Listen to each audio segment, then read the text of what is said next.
Okay. Okay. This right here is going. Deltoid. Is everybody okay? Good. Everybody's ready? Okay. Deltoid. Okay. So this is the deltoid. So what's it called? Deltoid. Good. What's it called? Deltoid.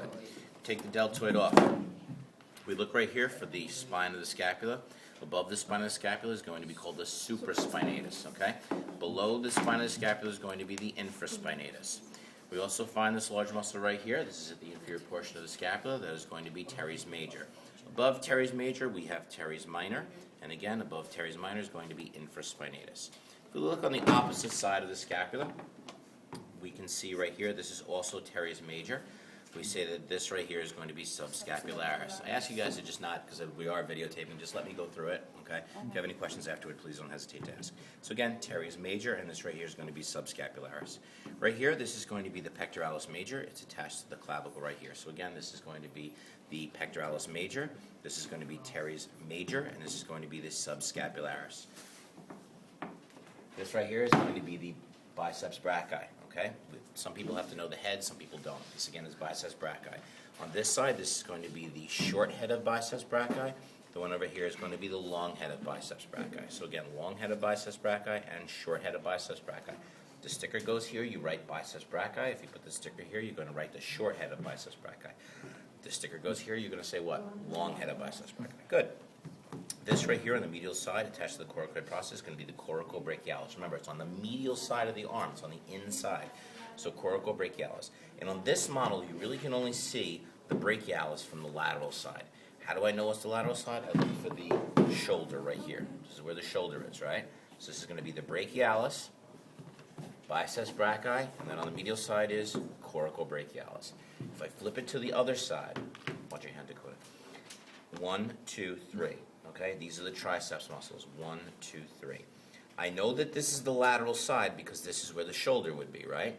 So this is going to be the lateral head, and then you're left with these two. One of them's long, one of them's short. The longer one is going to be called the what?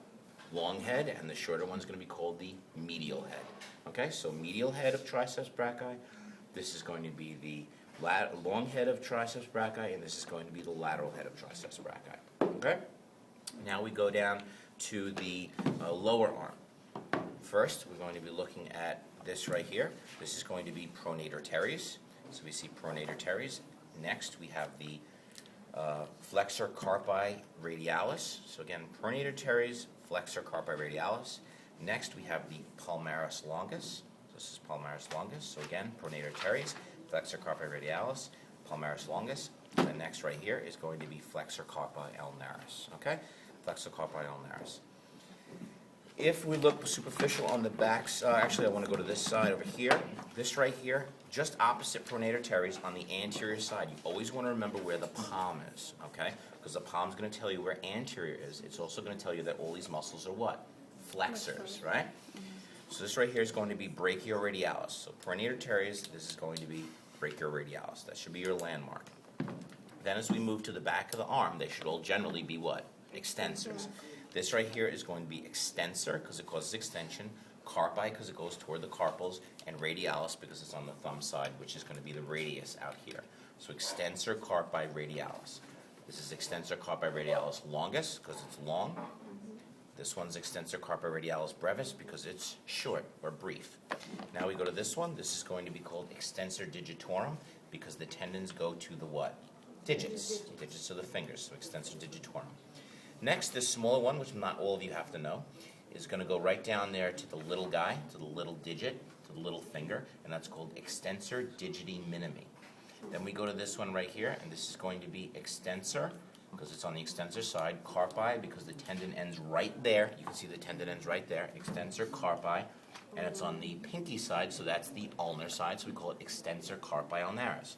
So extensor carpi ulnaris, extensor digiti minimi, extensor digitorum, because it goes to the digits, and then we have extensor carpi radialis brevis, extensor carpi radialis longus, and then brachioradialis. My suggestion is to start with brachioradialis and then say all the rest of them are what? Extensors. That's the easier way to do it. The big thing for this test is keep yourself organized about where you are. That's where people get really confused. Because as soon as you start twisting this around, all of a sudden, you get all confused. Okay? some of the ones that some of you may need to know, some of you may not. I'm going to go over them. This right here is going to be flexor digitorum superficialis. Underneath the brachioradialis is going to be the supinator.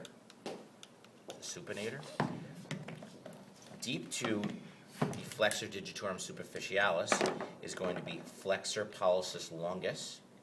And this one right here and here is going to be flexor digitorum profundus. Okay?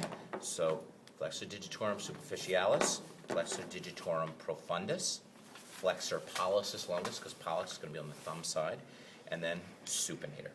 Okay, guys? Okay, cut. Now,